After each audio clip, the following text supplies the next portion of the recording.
Welcome back to another edition of Green is Good. This is the Hollywood edition of Green is Good, and we've got my friend and co-partner and co-host today, Debbie Levin, with us. She's the president of the Environmental Media Association, and we've got for his second turn on Green is Good, Ethan Brown, the CEO and founder of Beyond Meat. Welcome to Green is Good, Ethan. Thank you very much. I appreciate being here. Now, we have you in person today. Next time we have you, we're going to go down to your location. We're going to eat. Cook, right. We're going to eat and cook and eat right there and show our listeners and our viewers how amazing and delicious your products are. Thank you. Well, that's what we love to do. And we love to show people that plant-based protein can be a real source of protein for the center of their plate and enjoy it just like you do animal protein. Well, it's amazing because I'm a vegan for many years, and I eat your products all the time, and they are truly just delicious. Thank you very much for saying that. Truly delicious. You know, for our listeners and viewers that didn't get a chance to listen to the first time you came on, I want to start a little bit with the Ethan Brown journey. How did you even get here to become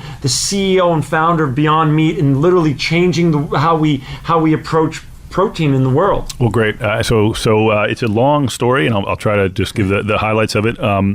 So I really started when I was a kid. I was exposed at an early age to animal agriculture. My dad is a professor, but we had a hobby farm that became a business for him. And so I learned a lot about livestock and dairy cattle in particular. And just sort of took that information with me and went on into a career in the clean tech space where I worked on fuel cells for a long time. Hydrogen-powered fuel cells, which is great technology. We actually work with Toyota forever, and we're helping them launch the fuel cell car. So it's a really wonderful technology. I'm so glad you're saying that. Yeah. No, it's great. I worked almost 10 years in the sector. And so you were early on that stuff. Wow. Yeah, absolutely. I worked for the best company in the world, Ballard Power Systems, leading PEM fuel cell exchange membrane. So it was a really, really great experience for me. But it kept coming back to this question of, what if you could basically take the animal out of the protein production equation? Like, what if you could think about getting amino acids, lipids, carbohydrates, minerals, and water, not from an animal, but from plants, and building animal muscle, essentially, with those direct parts. Because that's all the animal's doing. They're basically taking from grass, right, and now from feedstock, and assembling amino acids, lipids, and carbohydrates in a certain form that we're very familiar with. So the thought was, why not go ahead and do that directly? And I knew something about technology because I'd worked in the clean tech space, and had a real passion for this because I felt that by doing that, you could simultaneously solve or contribute to anyway the solution for 4 different problems that I cared a lot about. One was human health, and I looked at heart disease, diabetes, cancer. Right. That was climate. And I do believe that Robert Goodland and Jeff Anang are right, and I've yet to see a convincing scientific analysis to suggest they're not. That livestock contribute to the most greenhouse gases of any singular cause today. And they said about 51%. So whether it's 30% or 51% doesn't really matter. It's a massive contributor to greenhouse gas. So the second would be climate, and the third, natural resources here in California with the drought, et cetera. And the fourth is animal welfare, which is something that was near and dear to my heart. So I said, okay, if you can basically affect all of those things by changing out the 3 or 4 ounces at the center of your plate, isn't that something really meaningful? And then you say, okay, well, how do I get people to do that? They're not going to stop eating meat. There's no way that's going to happen. And in fact, the world is going the opposite direction. As countries commercialize, as countries industrialize, they're consuming more meat. So the quest then became, how do we basically recreate meat directly from plants? And I don't mean make a soybean behave like steak. I mean, how do you actually rebuild meat? I mean, this is incredible. This is amazing. And what's so cool about it is you can do it. That's the really neat part about it, is you can take those constituent parts and you can assemble them in the architecture. And what year was this when you had the epiphany, the germs of this idea? Isn't it sort of 2006, 2007, started thinking about it. And it took me a while to get comfortable with the idea. I was anxious about kind of taking a career which I built in clean tech and becoming the guy that produces tofu. I didn't want to do that. And so I really wanted to take a sort of rigorous scientific approach to it. So I read a lot and learned what some very bright people were doing in the space, and contacted some scientists at the University of Missouri and asked them if I'd come out and talk to them, and I did, and they just blew me away, and so I started working with them. It was pretty neat. Oh my gosh. So talk a little bit about the journey from the beginning to now. We're in 2015, and Beyond Meat's in Whole Foods. I mean, you're becoming part of our eating vernacular in terms of if you're into vegetarianism or veganism or just giving your body a break. Sure. You're now part of the future. How did that go? I mean, how's that journey been? And talk a little bit about raising the money, which we're gonna, I'm gonna ask you some other questions. You know what I'm asking you, but and how's that gone? Right. So I view it as a real blessing, and there's a Victor Hugo quote that I like to say, which is there's nothing more powerful than an idea whose time has come, and I really view that about what we're doing. I think I somehow have been fortunate enough and blessed enough to be part of an idea that's coming around at the right time. And so if you look at when I was growing up, the book that my parents had on the shelf for child rearing was by Dr. Spock. Right. And in that book, he talks about the vegetarian diet being, the best diet for children.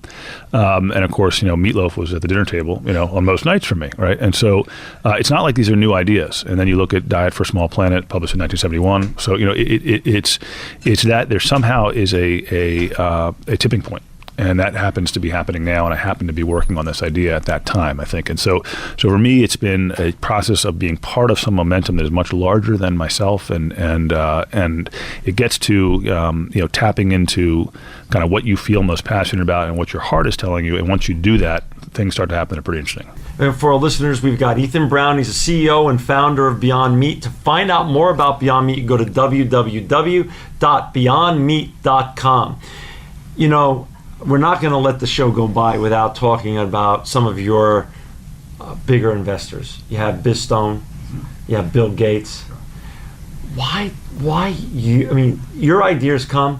Why did they invest in your idea that's come of the time?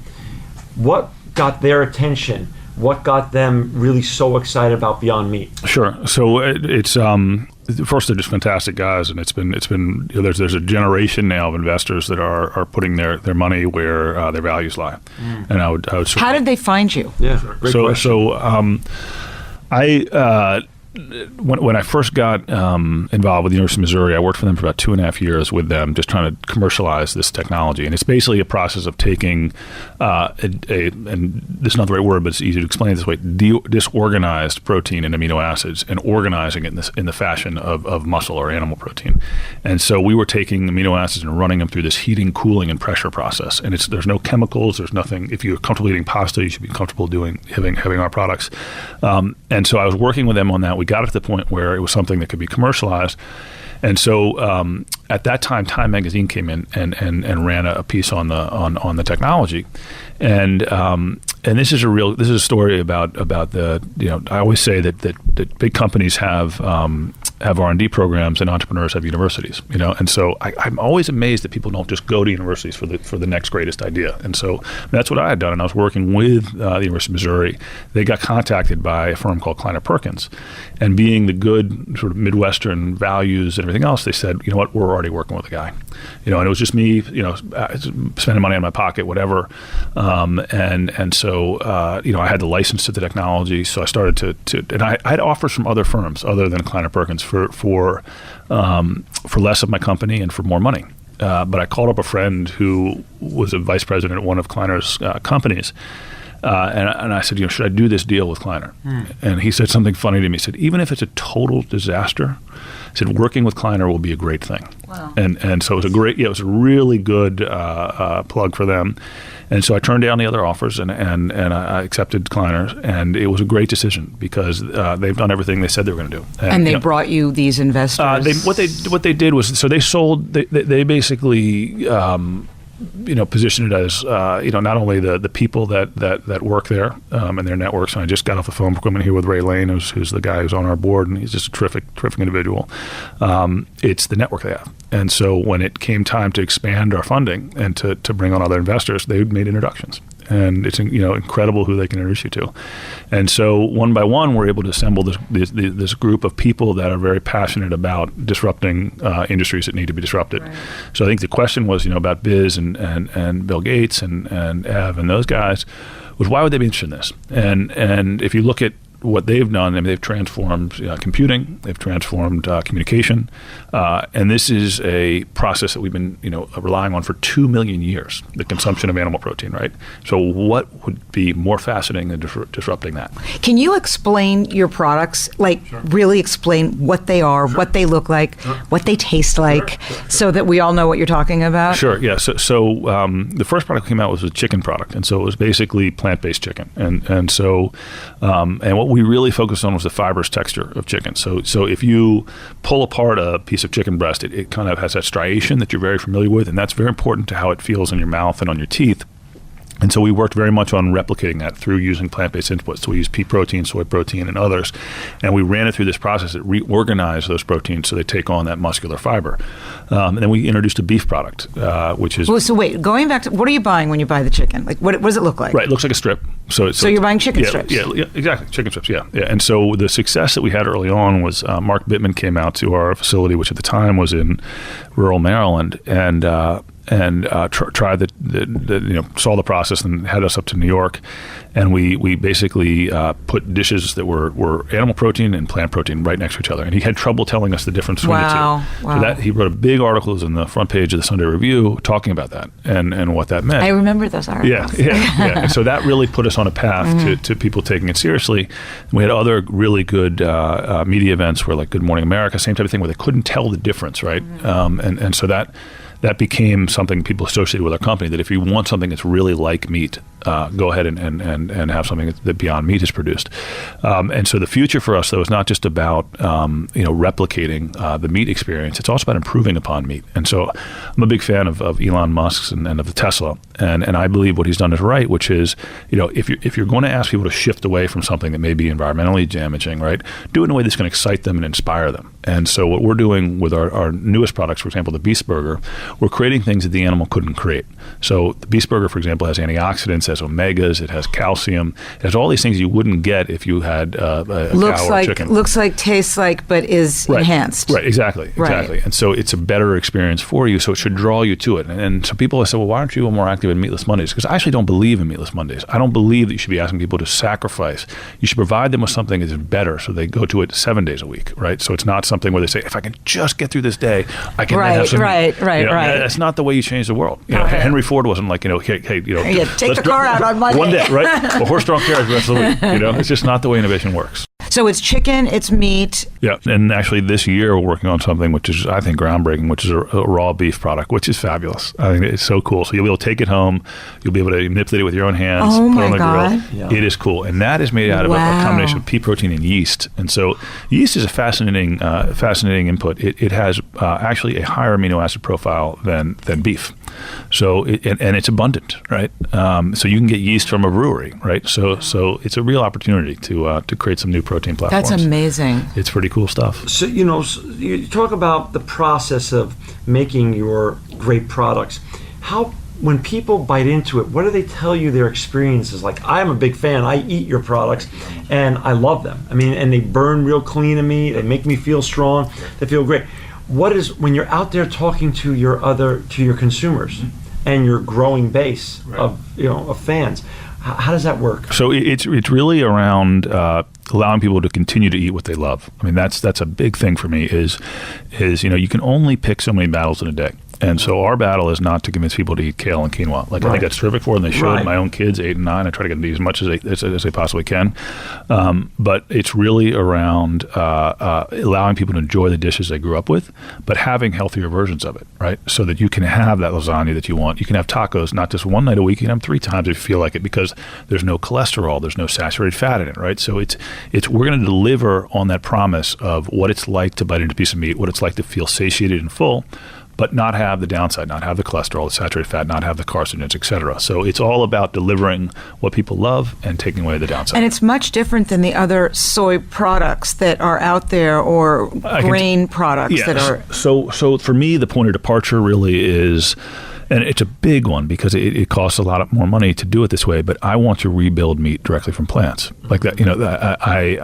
I believe very strongly that you can think about meat in two ways. You can think about it where it's from, and you can get hung up, and there's not very many productive solutions that come from that. You can't make an animal much more efficient than it is. And this gets back to the climate thing for a second. So one of the things that Robert Goodland did, who was the scientist behind the economist rather, behind the 51% greenhouse gas emission figure I cited, he actually added in the fact that animals are all respiring and they're emitting carbon when they do that. They're all breathing. And as a part of that process, they're emitting carbon. And there's an unnatural number of animals on the Earth's surface. So, you can do a lot of things in terms of manipulating animals, but you can't create one that doesn't breathe. Right? And so there's sort of an inherent... Go to the bathroom. Right, yeah. There's inherent efficiency limit for the animals. But with us, we can basically break through that efficiency limit and create a really, really efficient process. So it's all about transitioning people away from the concept that you have to get meat from an animal and thinking more scientifically about what meat is. So if you describe meat in terms of its core parts, it's those 5 things I mentioned. It's amino acids, lipids, carbohydrates, minerals, and water. That's it. So if I present you with those same 5 things in the same exact architecture as what you find in animal muscle, who's to say that's not meat? I have a really practical question. Like, what's the in terms of price, right, and where's the distribution for this? Sure. So we're in about 7,000 stores now, everywhere from Whole Foods through to Target. And in terms of price point, a couple different answers. One is, there's parts of the animal we'll probably never be able to compete with, which is like the remnants and the very low value parts of the animal. Because we get asked a lot, well, can you make pet food and so on? And we say, yeah, we can do that. But the pet food is full of things that right, that are very low. Chicken breast, for example, we can be very cost competitive with a chicken breast. If you look at what Tyson and Purdue sell in the store today as chicken strips, we're actually already competitive today. Wow. And that's a pretty interesting statistic because our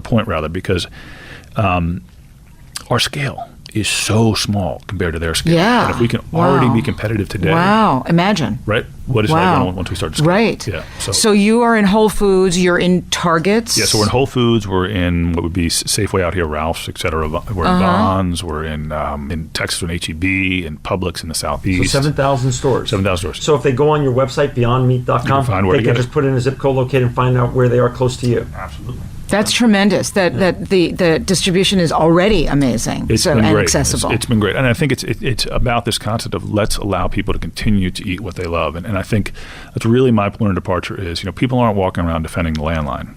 They love the iPhone, right? And so you have to give them something that's better, right? And so my entire focus is always on how do we create a better experience for consumers so they'll desire this versus feel compelled to have it. What kind of marketing do you do for this? So we have really I love this part of our company. I hired a guy. So the head of our marketing is from Silk Soy Milk, and I loved what they did in terms of getting into the dairy aisle, and that's very important to me. We used to work with them. That's interesting. So I really want people to be able to walk into the supermarket and buy protein, not buy meat and meat alternatives. So when you walk into Progressive Grocers, it should be you have basically a protein aisle, and we can create this ground beef, for example. We can create it ultimately from things like lentil protein. We can create it from camelina. You can create it from different feedstocks, right? So people could come in and they could pick an animal version or one that's from many different types of proteins of plants. But today we're nowhere close there. But on the marketing side, we're able to get some really interesting people involved. So Jeff Manning, who was the architect of the Got Milk campaign, we hired him, right? Because we want to basically recreate the Got Milk campaign, but with plant protein, right? And so we have 3 tenets of our marketing program. The first is to prove the taste and texture. And so we're out there, sampling, we're on shows, et cetera, having people taste it, blind taste tests, et cetera. The second is really to demystify plant protein. So for moms, we have to make them super comfortable. This is something that's very healthy for their family, right? Because people say, oh, it's processed, et cetera. So we want to explain that hey, it's here. I'll take peas as an example. Our peas are grown in very rich soil in France. They're separated, the protein separated through water. So it's an aqueous process. And then it's heating, cooling, and pressure. And that's it. So it's in many ways a much more direct process than industrial animals, right? And then the third is we want to create this desire. So we're working with athletes and celebrities to we should be working together. Yeah, absolutely. Yeah. So if he's listening, we're waiting for DeAndre Jordan to sign with us. But because I think that it's the education process and it's getting the people to endorse you and to support what you're doing Your that have a entertainers, voice. I'm sure, are eating. Yeah, because honestly, our community is not that aware of your company. Yeah. So what I find to be, if I could look 5 years in the future, I want to be able to walk into a gym in America and see, whether it won't be Derek Jeter anymore because he's retired, but somebody up there on that sign with a got milk-esque argument about our product, right? So I was amazed that you can walk into high schools all across the U.S., into cafeterias all across the U.S., and see one protein advertising, and that's milk. Right. So I would like to be that protein. Right. And so that's why we made the hires we made. And Debbie's line of questioning is great in terms of how you're marketing this thing, and it's so interesting. I mean, you got the got milk guy. I mean, talk about getting the guy. Yeah. I mean, but is there also a B2B vision of yours on going to chefs and food platforms across the United States beyond the B2C? Yeah, so a thing that's very near and dear to my heart is school lunch program. So we're working hard on that because it's a way to get kids to start doing this early in their lives. That's the harder one because getting through with because we have gardens in schools in Los Angeles and LAUSD, and we actually work with their after school program so that we don't have to fight with the system.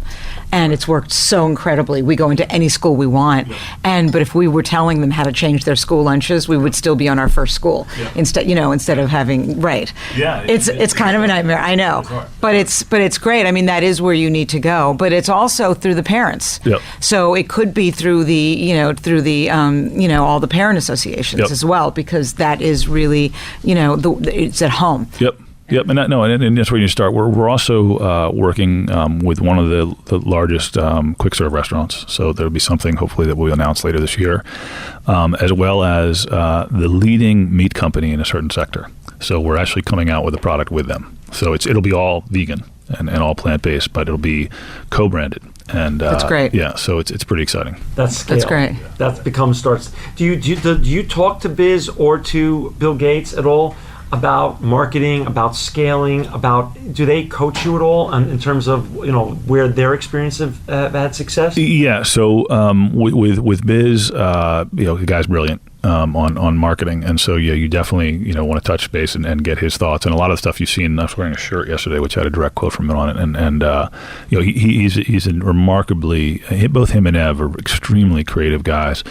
Bill Gates, I've had the opportunity to sit down with twice. I mean, he's not as accessible, but he's twice as much more than anybody else is. He's a great guy, and it was interesting. They had me so scared to go in there and pitch him because they're like, he's going to find a number in your presentation that somehow doesn't compute, and he's going to have you do it right there on the spot.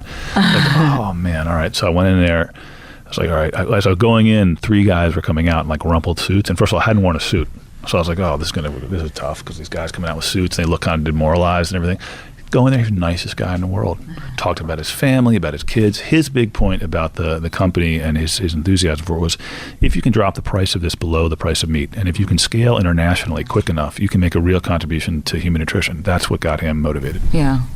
We're down to the last couple minutes, and I know, marketing and getting the word out is really so much of the battle. Ethan, I know you do events every year. Can you give a little plug for the events that you have coming up here in 2015? Sure. So one thing we did was just quite fun at Expo West, which just happened. We did a McDonald's. So we turned the M on its side and turned it to a B. And I was there. I didn't see that. Yeah, and so it was very popular. That's awesome. Yeah, it was cool. That's great. We did it with Taco Bell last year, and the New York Times ran a piece on it. But we're trying to enforce this idea that, look, this is mainstream food that you can actually go back to enjoying and not feel guilty about eating, right? But we're doing a series of activations around this concept of the kind of Got Milk campaign I was mentioning. We're doing barbecues with athletes and events. We'll be at Sports Spectacular coming up here soon in LA. So we're really trying to show that people who are fit and healthy but yet want to enjoy great tasting food are embracing these products in droves. Where else can our listeners and our viewers find you besides beyondmeat.com? So we're very active on Twitter, Facebook, and out in the community. I mean, you come to a store, you'll see us there. We have a lot of people out in the field working. Well, in a couple months, Debbie and I are going to come, and we're going to bring one of her celebrities from Environmental Media Association. We're going to come to your facility. Great. And we're going to sample these great products with you. Come try the raw ground beef. I think you guys will be blown away. I am so excited about all this stuff. This is amazing. Yes. I won't have you taste it raw. You can buy we don't want it raw. You can buy Although you could eat it.